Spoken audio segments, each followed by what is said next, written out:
DRACARYS. Fire. Death.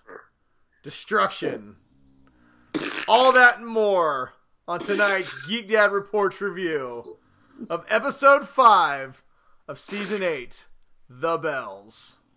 Or lack thereof. Did I say we're reviewing Game of Thrones? I might have left out that part. But yes, Game of Thrones had maybe its most decisive or divisive, one of those D words, episode yet, and we are going to talk all about it.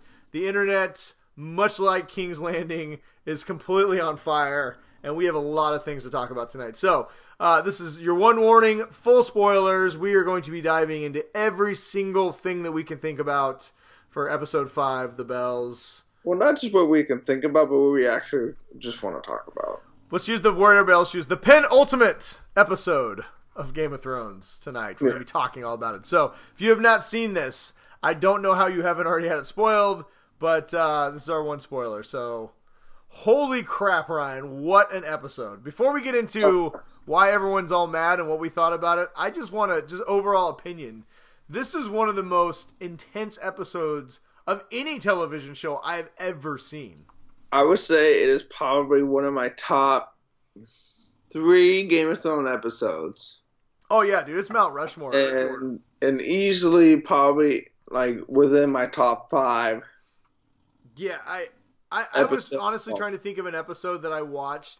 There's been better episodes, more satisfying as far as like better battles. Because I mean, honestly, this wasn't even a battle; it was a slaughter. But dude, it was not a battle. It showed that if a dragon has a rider, that a dragon does a lot better with a rider on him. Yeah, and we're gonna talk. Well, here, let's just since you brought up the dragon, let's. So, me and Ryan. Oh yeah, by the way, I'm Brian. Oh, and I'm Ryan. Hi. Sorry, we're very excited to talk about this. We forgot to even introduce ourselves. So if you're new to the show, hey, now you know us. A lot of people didn't like this episode. Me and Ryan are not one of them. Like we just said, we loved this episode. This is one of our top probably 3 or 4 episodes ever on this show. That being said, there are some things that people are very upset about, and we are going to try and break some of those down. If you've come to us because you don't understand why everyone likes it, hopefully maybe we can help work some of those out for you and why we think this is one of the best episodes ever.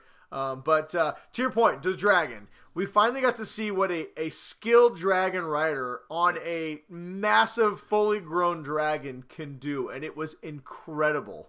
So this is probably what it was like for Aegon Targaryen when he was invading. Yes. And nobody had... But this is like they tried to actually have dragon defenses. Yes. And Aegon had no dragon defenses. So he had it super easy. Well, and he had 3 dragons with dragon riders. So with very experienced dragon riders who were also his wives, who were also his sisters. Okay, so let's talk about now. We're gonna reference memes a lot on this episode because this week of Game of Thrones has created more memes than I think I've ever seen in my entire life. Yeah, so we are gonna kind of like people. I think when people are more upset about something, that's when you start seeing the memes. Okay, so one of the big memes was all these scorpions. So last week we saw that when Missandei got killed, Cersei had just like arrows, scorpions on top of scorpions all over the walls. In fact, we kind of joked about like why would Daenerys even get that close? Well, I think now we see why, because she just didn't care. Like she's like, listen, just literally right in front of a couple of them. Everyone kept telling Cersei all season, like, hey, Tyrion kept begging and pleading, like, listen, give up, the city's gonna fall. And people's like, oh, Cersei's got defenses. Yeah, no, you know what? No, she didn't. These scorpions, they were great against a foe that did not know it was coming. They were not good against a dragon rider who knew what to expect. Conveniently grouped together, closely. So, We see what Drogon does. He comes in, for all the criticism, and the meme that we saw was obviously stormtroopers were shooting the scorpions because nothing hit Drogon. But me and Ryan, I think we're both in agreement. We'd like to counter that once again. A skilled dragon rider who knew that they had these arrows and what they were capable of was fairly easily able to bob and weave, to like do what Rickon never did, to avoid them. And yeah, Eon just, from the last week where they got to just shoot 40 arrows at once, and like, all right, that worked. But then they showed the strategy of, all right, well, everyone just try and aim, as he's going by, like, no. Yeah, when a dragon's moving very fast and trying to actively avoid you, it's a much harder to hit a moving target like that when they don't know you're coming. Number one, have a scope. And two, when she came in on her strafing run, she came in diagonally where they couldn't spin the scorpions around and just mangled everybody. And then she did what Aegon did at Harrenhal. She'd go up in the sky and then come straight down. Well, anybody knows how to shoot a crossbow that's mounted, you can't point it straight up into the air. So, Daenerys knew what she was waiting for. Unfortunately for Rhaegal, he had to be the sacrificial lamb. I've seen a lot of people complaining like, oh, dragons are supposed to be the end-all, be-all, but then they don't do anything. Well, we finally got to see what they do, and now people are saying, oh, well, if they were this powerful, then how come Rhaegal got killed easily? Well, couple things. One, Rhaegal was hurt really bad by Viserion in the Battle of Winterfell. He had a hole in his wings. He was not flying properly. Jon had even talked about that. He couldn't ride him because he was so injured. He was not able to bob and weave from these arrows, number one. Number two, he did not have a rider. Had he had a rider, Jon may have been able to see the arrows coming and may have worked with the dragon. Clearly, the dragons function better when they have a rider. And two, and three, it was a sneak attack. Now, we can debate whether or not they should have sent an advanced scout to see if somebody was waiting in ambush for them, but because you're 5,000 feet in the air, you kind of have a better field of view. Yeah, they could have done a little bit better giving us a reason. I will give criticism of this a valid. The writers could have given us a better way of hiding those boats so it didn't seem so obvious they were just sitting there. But either way, that was an ambush. They didn't see it coming, and they were able to hit Rhaegal with 3 consecutive, bolts, boom, boom, boom, to kill him. Drogon knew it was coming and just unleashed just hell. So, but it was incredible too. Okay. All right, before we get into Daenerys' turn, can I just say this really quick? What if, when she first landed, she wanted to just destroy everything with her dragons? Yes. Before they had the scorpions or anything. Yes. The show would have been over. Yes. So, in 5 minutes. Okay, so I don't want to make this episode just about addressing criticisms, but there's definitely a lot of them I do want to touch base on, to your point. Yes, had she just shown up, there was a couple things watching this. I just thought to myself, like, oh my God.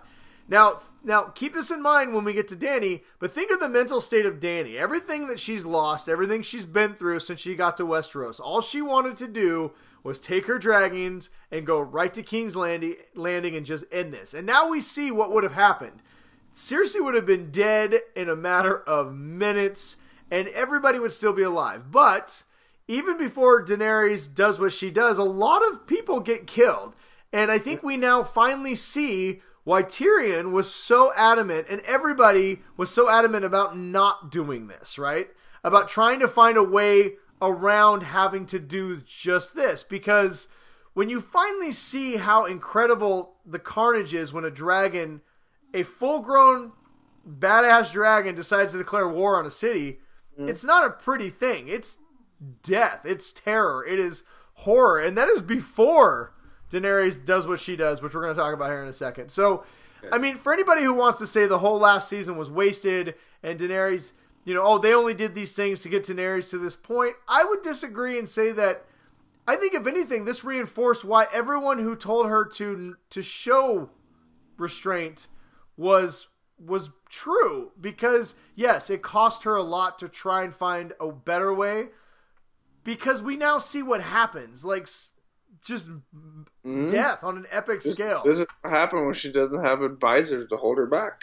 Well, I don't even mean so much that. I mean just what happens when you attack a city of 1 million people with a dragon. And, even just the outlying areas just fire just is flying everywhere, and people are gonna get killed. And I think we see why everyone went to Tyrion, especially. Tyrion was heavily criticized in the last couple seasons for constantly trying to find a better way. But I think in some ways, in my opinion, he got vindicated in this episode because you see why he wanted to choose a different way. Mm-hmm. So I don't know, but actually cares about the people. That's the thing. Yeah. So I mean, it's just. But this episode. So before we move on to the main stuff, I just want to give a couple more quick shout outs. This episode, the music in this episode was incredible. Maybe the best of the series. The direction, all the carnage that happened, you felt like you were in it. It was so intense. I just, for an hour and a half, just was like, I was just mesmerized by what I was watching. It was just incredible. It was so heart-wrenching and just gutting to watch this carnage unfold over this whole episode that you're just like, dear God. And and that's just the King's Landing stuff. Not even to mention some of the deaths and the fights we got, which we're going to get into in a second. But overall, this episode for me was one of the most intense. I put it up there with the Battle of the Bastards, Harrenhal, Blackwater, the Black Battle, Blackwater, the Red Wedding. I mean, or the Reigns of Casimir, I guess is the official title. But it was just, I don't know. It was an hour and 20 minutes of just some of the most intense drama I've ever seen. My wife was actually starting to get annoyed because I kept like giggling while I was watching, because I was just watching on my tablet and she was just watching her show, and I just kept giggling and I was just like, I kept going, holy shit. For all the complaints, there was so much payoff in this episode. We got to see. I didn't see that coming. Like, when the episode was done for me, I was like, yeah, that was awesome. And when I looked on social media, I'm like, what? People were like, all pissed off about this stuff. We got a villain turn that a lot of us had seen coming. We got to finally see the Clegane Bowl. We got to see Cersei and Jaime. We got to see Euron finally shut his mouth forever. We got to see the dragon burn everything in sight. We got to see the Golden Company. We got to see, there was so much. We got to see Arya finally make a choice in her life that was really for her. Where do you want to start? So those are the main things we got in this. What do you want to start with? Do we start with Dany, or do you want to knock out some of the other ones first? Let's just let's save Dany for last. Okay, we'll talk about Dany last. All right, so let's get to let's talk about Arya and the Hound, and then let's talk about the Hound and the Mountain. Okay. Because I think. So Arya's gone back into the city with the Hound. Yes. She's clearly like hell-bent on finishing out her list. Yes. Well, and also Jaime. Well, we're going to talk more about Jaime, but we have the scene where Jaime, the Hound, and Arya, they don't see they don't see Jaime, but they're all trying to get into King's Landing before they shut the doors, shut the gates because of the impending attack. Yeah, they're in the landing, but they're not in the Red Keep area where she's like kind of hiding everybody. Yeah, and so they're making their way to kill the Hound. The Hound and Arya are trying to get to the Cersei and the Mountain when Daenerys begins her assault, and the Keep is just crumbling around them. And I thought we had this really incredible moment that was such a great payoff for their two journeys together. Is the Hound looks at Arya, they're standing on the map of Westeros, and he's just like, "What are you doing? Look at this place. Cersei is going to die whether you kill her or not. If you follow me, if you come with me, vengeance will kill you. This will be your end. There is no reason. You're going to get your vengeance. You don't have to die."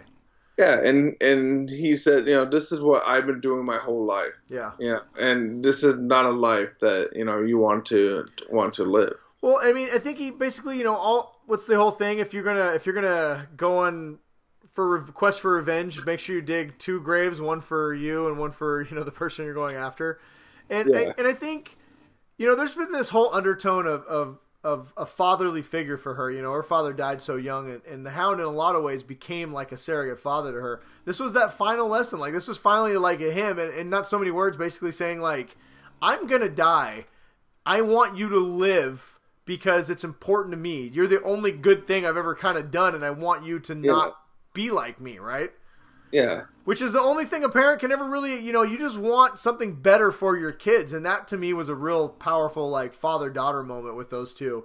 And I know a lot of people got real mad because they're like, she's only 100 feet away from Cersei. She could easily kill her. But to me, I took it a different way. You know, her love of the Hound, she chose love for, she cared about the Hound, and she realized, like, this isn't the path. Vengeance isn't what is best. And this is, you know, I'm not going to sacrifice my life. And I'm going to do this for me and for the Hound, you know, for his kind of sacrifice. His final gift to me is, like, just be free. In some ways, he kind of set her free from, like, you don't have to be full of vengeance.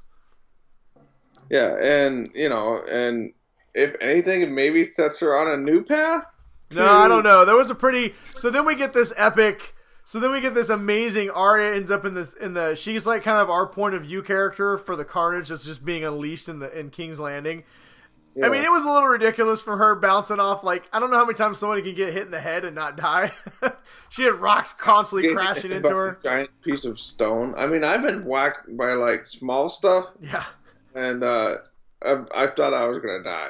But so, you know what? I'm not going to knock this show for that. It was still cool to watch her just trying to survive and trying to save. You know, she went from murdering to literally she tried to save so many people in this episode. You know, it's something we haven't really seen from Arya. Her trying to rescue... her being the rescuer, the hero, instead of the assassin. But I will say it's a little ominous when it's all said and done.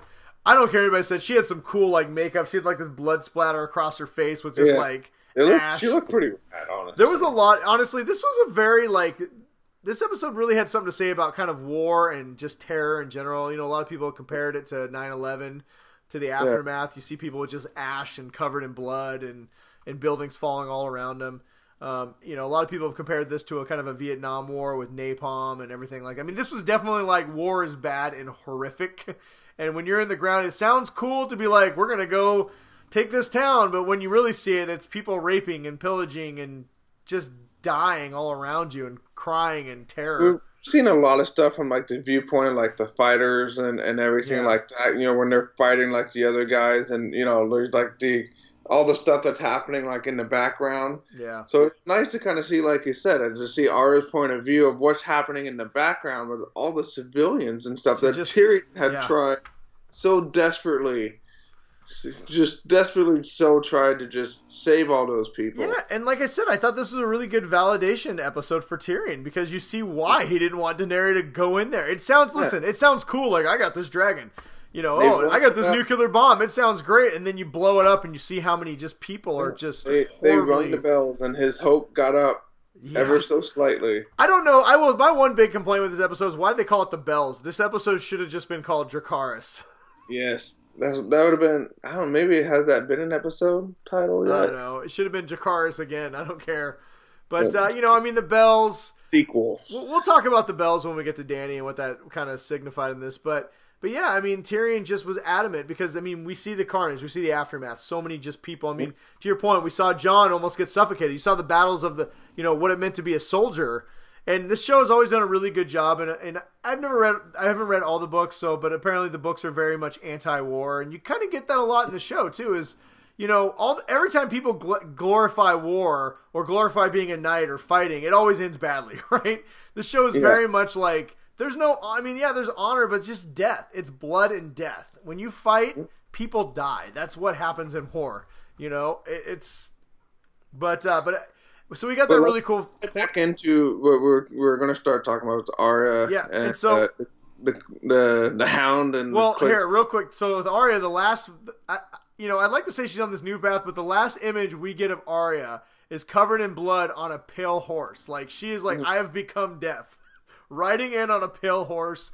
It was very stunning as far as, like, the that symbolism. May or may not have been warged in by Bran. We don't know. See. I doubt it, but who knows? It's possible. Actually, you know, that's a good theory. I never thought about that, but we'll find out more next week. So, okay, so that leads us back to the Hound. So, you know, Arya takes off, and the Hound, you know, the Hound he's like, listen, I've gone too long. I'm getting my vengeance, and you know, we've known for a while that the Mountain and the Hound. So at this point, you know, Cersei, which we'll talk more about in a minute, she's trying to, her and Qyburn and the Mountain are trying to run away to the inner castle or whatever for protection.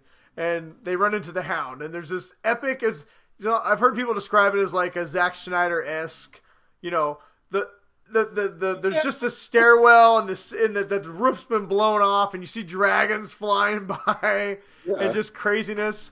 And the Hound, you know, is like, you know who it is, brother. I've come for you. And then like they're like, Hound, forget him, let's go, or Mountain, let's go, and the Mountain won't go. And it's the first time he's not responding to an order.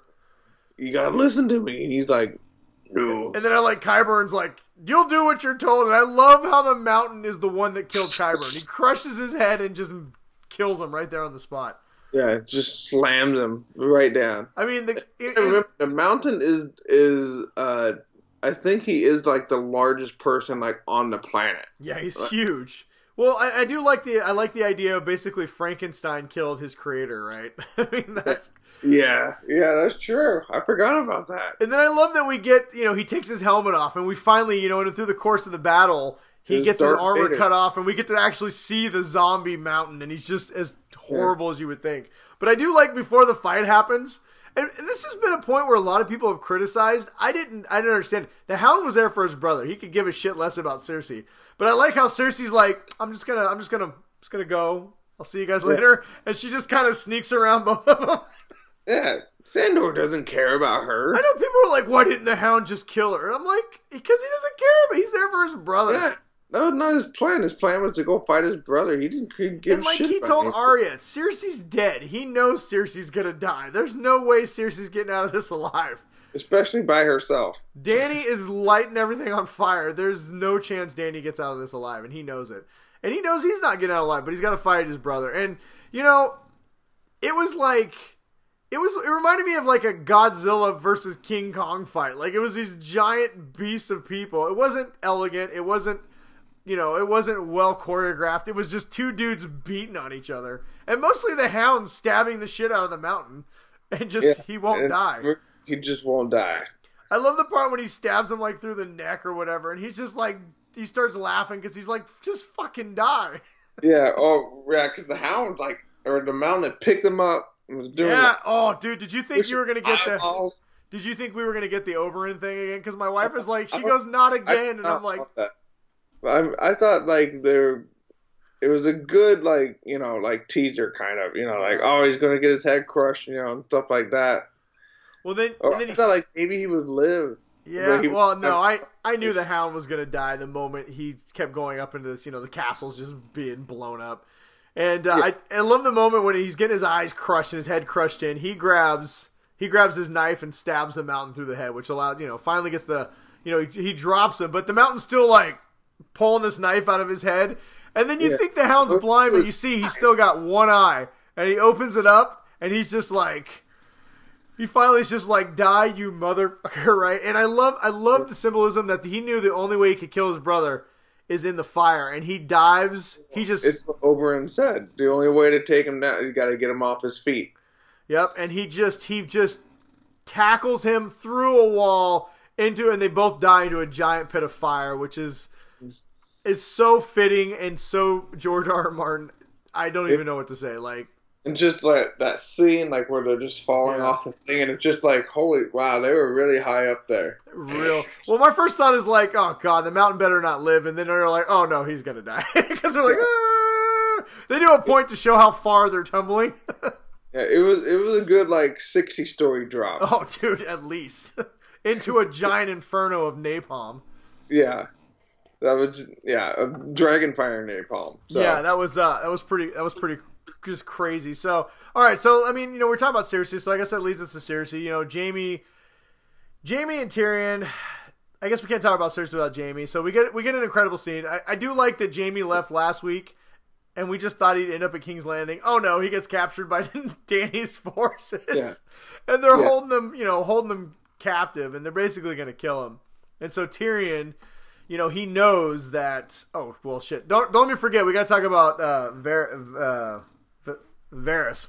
Yeah, Varys tried to convince Jon to take the mantle. Yeah, opening. Well, here we'll talk about him in a second. So so Tyrion knows that the price of betrayal to the Queen is death, and he knows his brother's going to die. So he takes the moment to repay his brother and frees him. For a lifetime of being the only person that would. Really. And I honestly, I really love that. You could tell that was going to be the final scene between these two because you could really feel it. And, even Jaime's like, your queen will kill you for this. And he basically just said, hey, I owe you a debt. I wouldn't even be alive Yeah. I wouldn't have been able to live this life if you hadn't have been there. You're the only person who's ever really cared about me and been there for me, and I have to do this for you. It was, and not only that, even in the end, as much as Cersei, and people can criticize Tyrion as much as they want to, and as awful as Cersei is, those three were family, and she could have killed Tyrion so many times and she didn't. And the same with Tyrion. As much as he wanted to end Cersei, he just couldn't kill his family.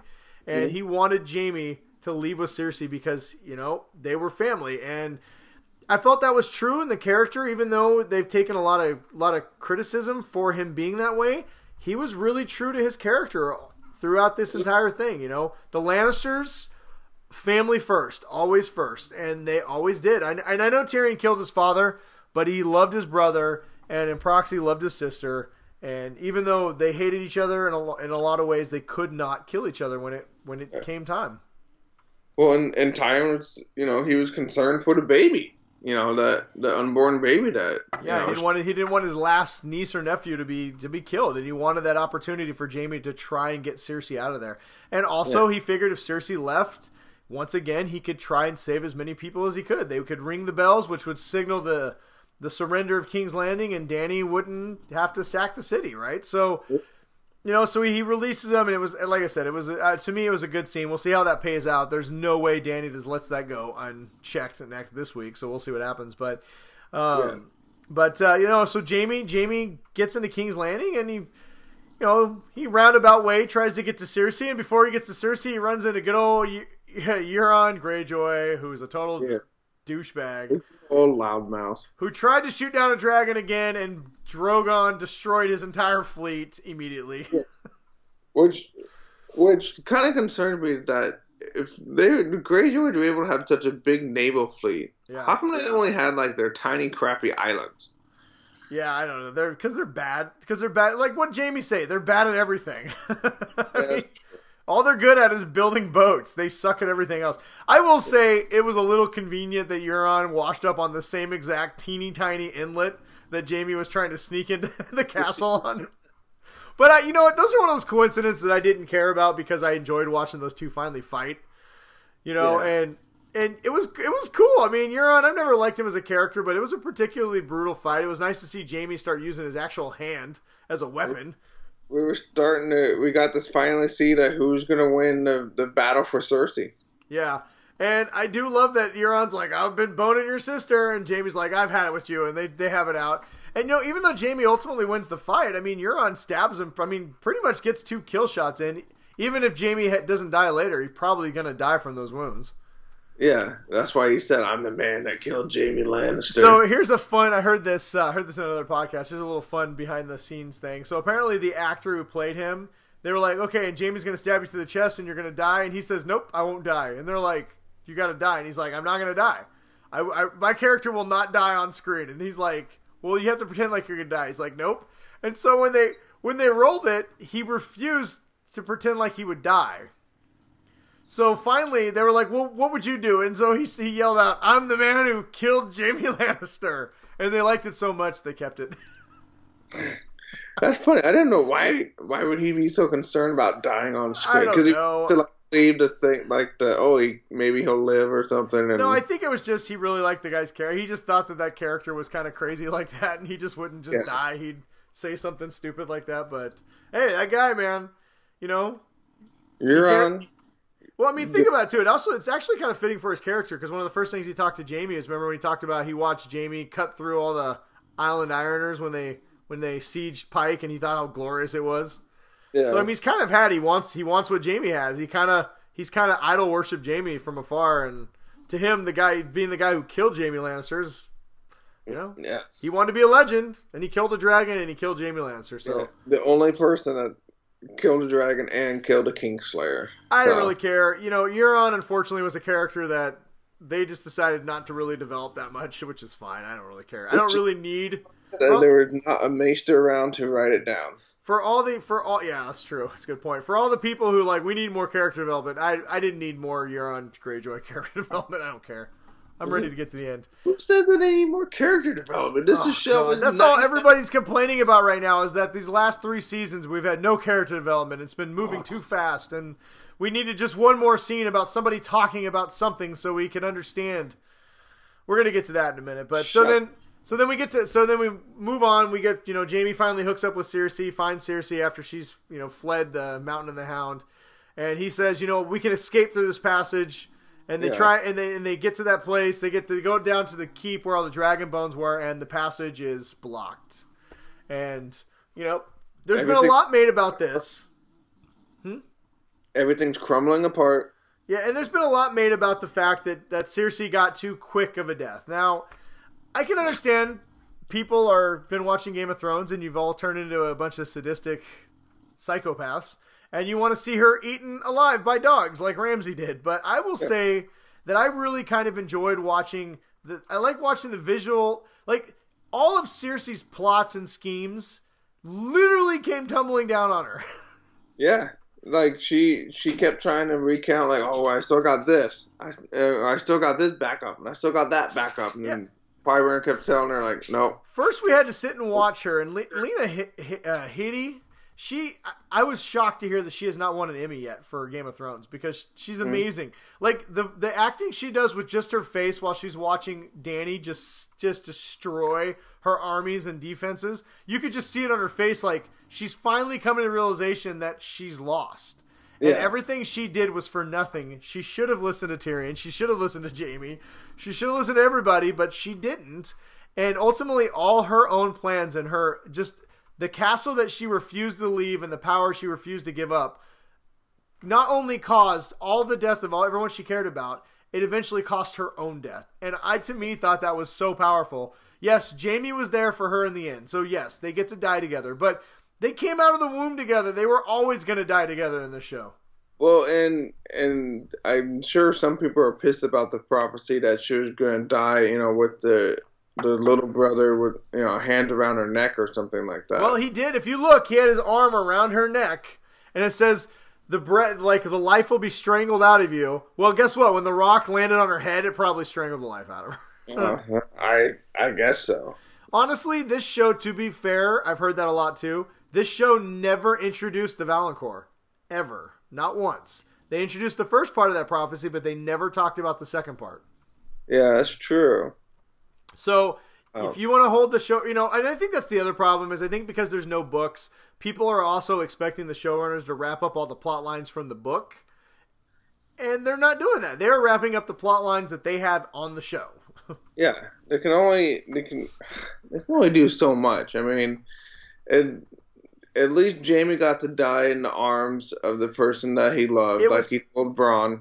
I thought it was perfectly fitting. It was a perfectly fitting end to Cersei and Jaime. I know people wanted it worse, but not everybody dies the way not everyone gets what they deserve in this show. But I would say Cersei got exactly what she deserved.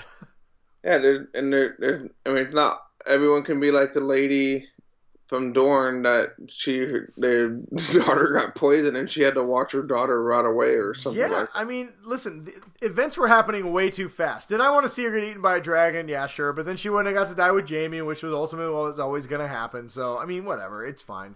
But I thought it was perfectly fitting, and I was 100% happy.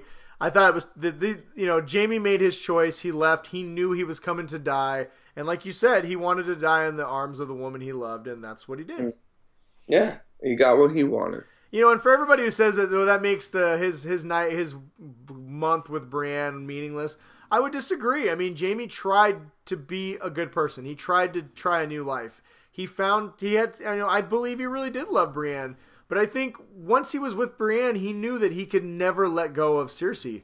And not only would it not be fair to Brienne, it wasn't true to himself. And so as much as it hurt Brienne, I mean, that sucks. But, at the same time, Brienne chose to trust a person who was untrustworthy. Yeah, and Jaime he's addicted to Cersei. I mean, he just can't let her go. And nothing would ever keep him from, wanting to be with her. Even though he said he hates all the people in King's Landing and she hates all the people in King's Landing, but they always had each other. Yep, and that's really all he wanted. And they died the way that they lived together. Together. All they at the end of the day, all they had was themselves. Nobody around them, just nothing. just them. Dude, And what do you think? Like Cersei actually like showing like fear for the first time. yeah, that's what I'm saying. We've never seen her afraid. That's why I don't like. We watched her break. And, she was broken. And scared for the baby and stuff like that. I mean, what's worse in your final moments than knowing that you have caused the death of your last child? You caused the death of all your children and your final one. Like, yes. And she saw the building collapsing as it was coming towards them. They knew. So, I mean, listen, if somebody wanted to see Cersei get ripped apart by dragons, I mean, whatever, I guess. But I personally, to me, I thought that whole thing was just incredible. That she did such a good job. And I've heard criticism that they needed her to do more this season. Well, do what? She did exactly. She got all her forces together, and she was ready for Dany to try and invade, and that's what she did. There was no more. At some point, you have to get to the point. There's no more schemes. There's no more plots. You have to deal with on a chessboard. Eventually, you whittle it down to you only have a handful of moves left, and you have to make them. Yes, and that's what we got this season. So, yeah, and they have definitely whittled down the amount of people left on the chessboard. All right, so what we got? So let's talk about Varys for a second before we get to the final thing we're going to talk about tonight. So Varys, did not last very long after he found out that Jon was the true king. Tried to recruit Jon. Tyrion was there. And Jon there's told on him too. Yep, and I keep bringing this up. There's been some criticism of what happened with Varys, like, oh, he's had all this history, all this time to be able to maneuver, and he survived this king and that king. All of a sudden, at the end, he became stupid and just went right to Jon, and basically the game is afoot. Well, I would counter and say that this is a little different scenario. He ran out of time. He made the moves he could make. Yeah. At the very beginning of the episode, he tried to have Dany poisoned, which I missed the first time I watched it, but the second time, that little girl has been poisoning Dany's food, but Dany refuses to eat. He's trying to actively have her killed. He's sending out letters to everyone, and he asks Jon because he knows that Dany is going to take King's Landing. And if Jon doesn't stop her, she's going to do exactly what she ends up doing. That is his concern. So he has to move fast. And he also knows that once Dany takes King's Landing and declares herself ruler of Westeros, Jon is dead. Like, she's going to kill Jon. Yeah. If she doesn't kill him, she's essentially going to just banish him to the north. Mm-hmm. But banish him without, he's not going to be king in the north, obviously. So, as much as Varys has been a smooth operator and literally worked behind the shadows forever, what you got to remember now is his network is gone, his allies are gone, he has one purpose and a very limited time to do it. Not only that, everyone knows the secret. It's not like he's the only person with this information. It's out. The secret is out, and he has to work with it and move fast to make sure the secret isn't crushed, right? Mm-hmm. Because he knows that all the people who know it are in danger of being murdered by Dany if he doesn't get this secret out. So I think he had to move fast. He tried to get Jon. He tried to poison Dany. And he was resigned to the fact that he knew. He even said, hey, I'm going to tell you to your face you're making a mistake. I think he knew his time was coming to an end, and he did everything he could to try and pull one last move. When he was found out and, he was about to be executed, he was very, I tried my best. And Tyrion, I hope you guys do all right. Yeah, and Tyrion's like, hey, I give Tyrion credit. He's like, listen, man, I'm the one who sold you out. And he's like, oh, okay, well, I appreciate you being my friend. And all I know is a little foreboding when Dany's like, I know I've been betrayed. It's Jon. And he's like, no, it wasn't Jon. It was Varys. And she's like, yes, but Jon told everybody. I was like, that doesn't sound good. But then, not off the hook. Dude, how cool was it, too, when Drogon comes creeping up off the cliff, out of the shadows, and just roast him? Dude, that was awesome. That was so cool. That was sweet. All right. That's my new preferred way to see someone executed. Yeah, that was pretty awesome. Okay, so let's dive into the big thing. We'll spend the last bit of time we have tonight on this. Dany. So, in this is the episode where we finally got the turn. We've been foreshadowing, and they've been the showrunners have been laying the groundwork for all 8 seasons of Dany.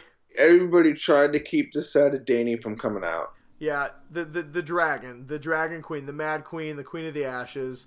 The side of the Targaryen, the crazy Targaryen that the dragon that her brother had inside him that that could be awoken, that she's shown throughout this entire show, whether she's decided that everything can be solved by roasting someone alive or crucifying them or, doing these horrible things or threatening to burn their entire cities to the ground. But everybody was like, oh, that's okay because Dany's a good person. She's trying to do the right thing. Well, in her mind, I think she still thinks she's the good person trying to do the right thing. It's like Vic said at the beginning, that whenever there's a Targaryen born, the gods flip a coin. Yep. And, it's not like Dany has never shown any signs of being, bloodthirsty. But in this episode, it happened. She finally just completely lost it and decided that she was going to not only kill Cersei, but she was going to literally destroy all her enemies. And she decided that King's Landing was her enemy. And I don't like the behind the scenes thing that they said where she was sitting there and she sees her ancestral home, this big, huge, majestic castle that took 70 years to build, and it's like a world wonder, and she decides at that point, I'm just gonna blow it up. Yeah, they did a real bad job of explaining, because I actually thought the show did a much better job of explaining it than the showrunners did, because the showrunners, like how they tried to explain like why she wanted to blow up the house that that her family built was. Well, I mean, I understand like destroying the town around it and everything, but so in the episode, the bells ring, the Lannisters surrender. The day is theirs. They've killed a lot of civilians, but the casualties are a lot less than they could have been. And Jon and his forces are like, okay, put down. Tyrion's begged Jon. Jon's agreed. Dany's agreed. They all like, okay, the battle's over. And Dany's just sitting there, and she's just like, you know what?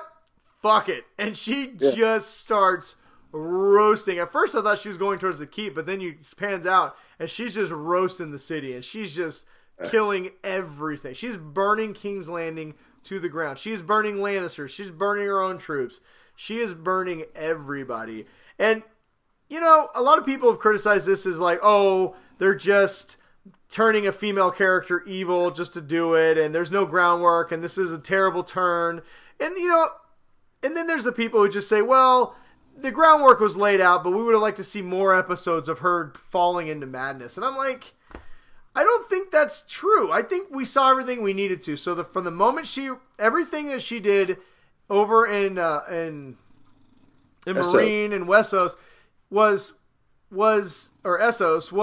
everybody loved her. She was loved by everybody. She thought she was embraced. She was the hero. Everything she did for the good of people. Well, the moment she came here, was never loved by anybody. Nobody embraced her. She brought Dothraki. She brought a conquering force of outsiders to Westeros. So nobody cared about her. Even when she fell in love with Jon and went to the north to save people still looked at her like, who are you? Sansa, everyone's like, hey, thanks for coming. Now get the hell out of here, right? Yeah, and at the dinner party where everybody's like, who jumps on a dragon? That's crazy. Only a king would do something like that. And she's sitting there like, seriously.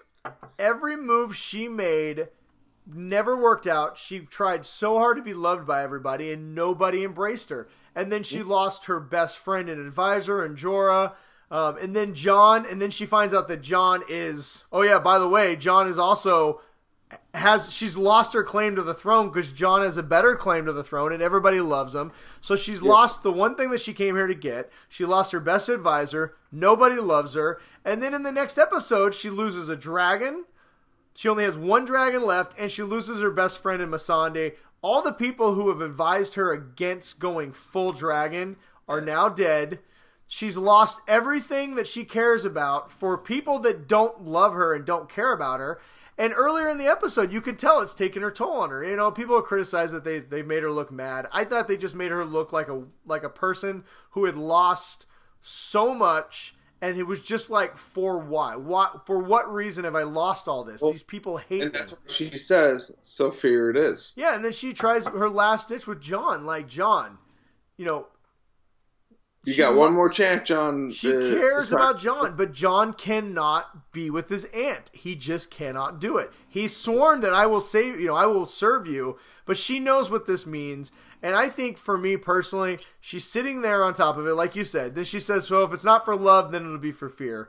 She's had enough. She's watched, look who her mentors were, Drogon, or Drogo. How did he deal with things? You stepped up to him, he killed you. I mean, her brother got a gold crown and died. She's seen how power and strength rules. Every time somebody wronged her, she crucified the masters. When they kept rising up, she had one of them eaten alive. Didn't know if they were innocent or not, right?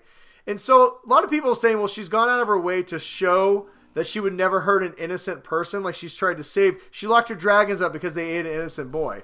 And I would counter and say that's all true, but she no longer views anybody in Westeros as innocent. These are all her enemies.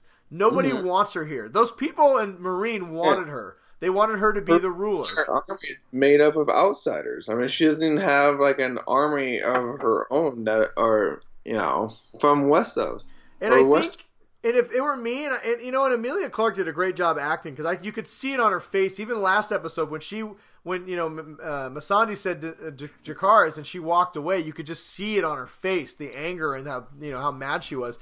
And I think this episode, she decided that everybody in Westeros was her enemy, and no matter, even if she killed Cersei, there would be another Cersei. There would be somebody else who would try and kill the queen. It would be Jon. It would be somebody. So at that moment, she decided that she was going to leave a mark so bad that nobody would ever rise up against her, which is what she is. She has been a conqueror. People want to try and make her out like she's a ruler and a liberator. She has been a conqueror from day one. From the moment she got any power. She is she's Aegon, come back again. And honestly, in Meereen, she ruled terribly. Like, she was a terrible ruler, but she's great at conquering. Yeah. And it's like, she's only as good as a ruler as her advisors are to help her. And she's got no advisors left. And to your point, she didn't bring a ruling army. She brought a conquering army. Yeah. You don't bring Dothraki if you want to enforce peace. Yeah, you bring Dothraki because you're gonna send them back.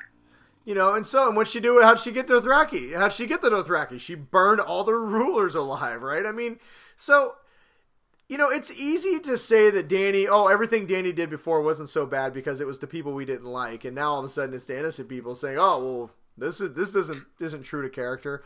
I say that this show has laid the groundwork all along for this. I mean, listen, could we have gotten another episode that showed her going into madness? I don't. Maybe a conversation we could have got, but I thought it was all there. I saw it. I thought it was perfectly laid out, and ultimately, people didn't want to see this happen, which is why we want to see more of why it happened. I've heard people bring up Walter White and Breaking Bad.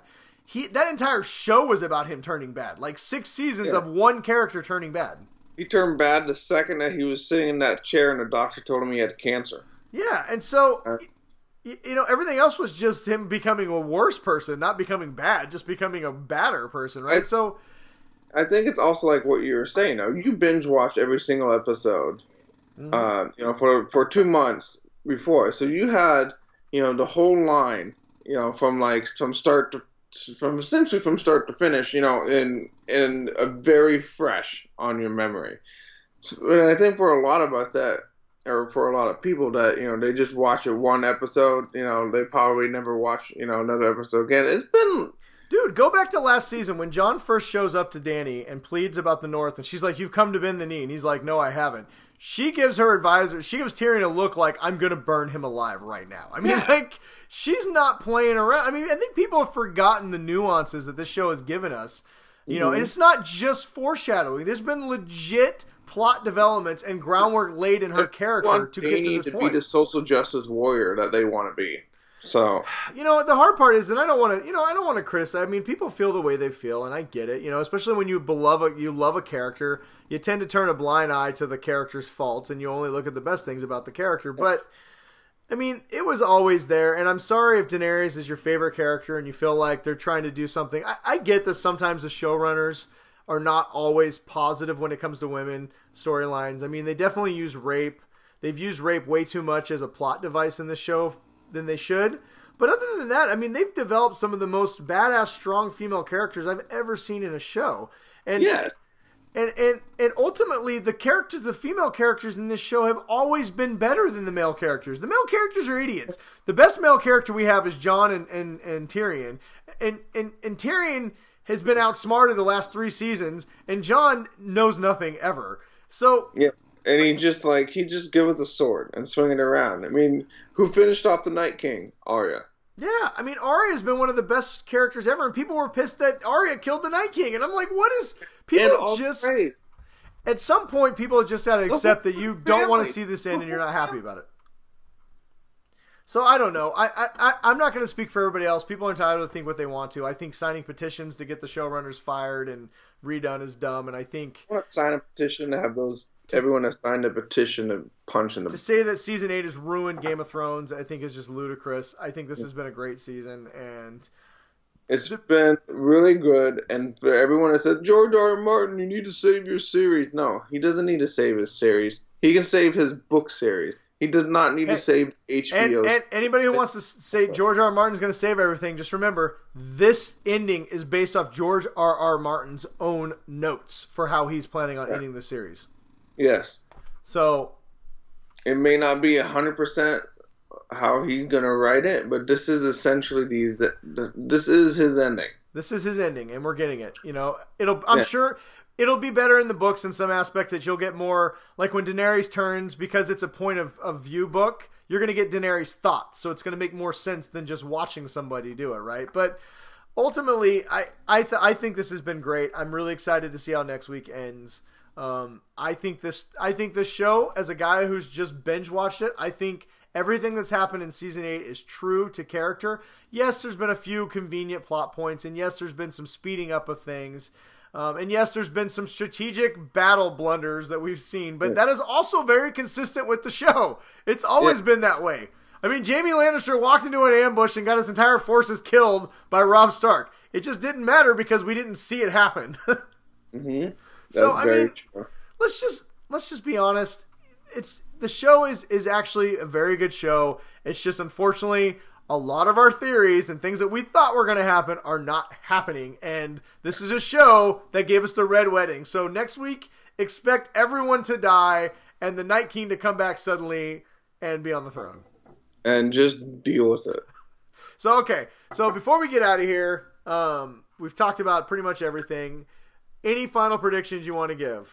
Short and sweet. Anything you want to say? On record. Last chance. This is my Hail Mary. All right. What do you got? Dany says, screw Westeros. I'm tired of this crap. She takes the Unsullied and she takes the Dothraki, goes back to Essos, and tries to just go rule just let the Dothraki try and rebuild themselves, because almost all of them are slaughtered, and just go rule Meereen, and just maybe take some kind of payment, and let Jon just take over. All right, there you go. Okay, so your prediction is that Jon will be the king, and Dany's just going to go back to Meereen. All right. So my final prediction, I've tweaked it. I've stuck with it all the way through, and I'm going to stick with it once again, but I've added a little caveat to it. So I predicted from, I don't know, for what, about the last 4 seasons, that Bran is the Lord of Light. We know that from the showrunners that there's one final revelation that's going to happen at the end, which is this next week. So I am sticking to it that the final revelation is that Bran is in fact the Lord of Light. And I've added a little bit more. I think not only is Bran the Lord of Light, Bran has been playing events because Bran knows that he is destined to be the king, and he's had to do all this to make it unfold that way. So my thought is that Bran has been playing puppet master behind the entire scenes. Is he going to stand up? No, he's still a cripple. But I think that would also make a lot of sense if everyone's like, why is Bran doing nothing? Why isn't Bran telling people? Because Bran has been moving the pieces like a master chess player to get the outcome that he needs to happen because, like they said before, the ink is already dry. Time is a closed loop. So he has seen the future, and this is what he has to do to make sure that future happens, much like the Hodor thing. Mm-hmm. Now, hopefully the showrunners explain it better than I just did, but that's my theory, is that Bran is the Lord of Light, and he's been somehow, whether willingly or unwittingly, moving all the pieces to get to the point where he is going to be the new king of Westeros. So the last big revelation? The last big revelation is that Bran is the Lord of Light. Oh, okay, that's So, I mean, maybe he doesn't want to be king or whatever, but I believe that he is the Lord of Light and that he has been moving, behind the scenes, moving all the pieces to the final. I don't know who's going to kill who. I think Dany will die. Jon will probably. I think Jon may just walk off into the woods with Ghost. Will Bronn get High Garden? I think there's a chance we don't see Bronn again, to be honest with you. So? I don't know. It was such a weird entrance last week, and he just disappears. They just kind of got rid of the character, essentially. They're like, we got too many people. Well, apparently there was a rumor that HBO loved that character so much that they told the showrunners to keep him alive and just put him in episodes. So that's why he seems like he's so randomly put in places. Huh. I don't know if it's true or not. But we won't know until the books come out, I guess. But as far as Tyrion, I honestly have no idea what's going to happen to Tyrion. I don't know what's going to happen. I really do think Dany's going to die. I don't know if Jon's going to die. I think Sansa will probably be alive. I don't know what's going to... I think Dany and Grey Worm are the only people that are 100% dead. Mm-hmm. Other than that, and Drogon. Drogon's going to die, too. I don't know how, but Drogon's going to die. I think Arya's going to die. Maybe Arya kills Drogon. She's been playing too close to the edge. Are we gonna get where Drogon is it? If we're gonna get a scene where Daenerys tries to kill Jon, Drogon refuses, but then eats Daenerys. I don't know. He's attached to Daenerys. When a dragon and a rider are attached, you can't. That's a really hard thing to break. That's true. Or maybe I don't know. What's probably gonna happen is she'll die and then Drogon will just fly away. I just don't see how they're gonna kill Drogon, but I think we're going to see dragon eggs. Yeah, that could be possible. Because all dragons are asexual. Any one of the dragons can lay eggs. I think Drogon's going to poop out some eggs. Could Drogon just maybe fly away and then you see some eggs laying around? Yes. I don't know. Whatever. We'll see. But I don't know. As you can tell, the last few episodes, I have no idea what's going to happen. Other than Brandon's Lord of Light, I've stuck with it this long. I'm sticking with it one more time. So, all right, next week. And Jon is staying. There you go. I think no one's going to be on the Iron Throne. That's my prediction. But so we're going to find out next week. We got one more episode. We're going to have a mega episode next week. The only thing we'll be talking about that the world will be talking about is Game of Thrones. So leave a comment. Let us know what your predictions are for next week. Get it on the record. And then we'll all see next week who is right and who is wrong. And just remember, every night when you go to bed, you are one day closer to watching this series finale. Series finale of the greatest show ever made. Yes. Period. So, all right, well, I think that's all we got, unless you got something else. No, I'm good. All right, everybody. Thanks for watching. Stay awesome, and always remember, DRACARYS. Stay nerdy, and watch out for flying dragons. Man, the King's Landing Fire Department had a real bad day. That's all I know. Man, I'm glad I checked in that I was safe. Yeah, me too. All right. Until next week, everyone. Goodbye. I feel like we should have the Reigns of Castamere playing in the background. So are one of us going to be crying? That's what I... Yes. No, I don't cry. I mean, I do. But only when Celine Dion's playing in the background of a boat sinking. All right, man. All right, we got to go. Later. Out of here.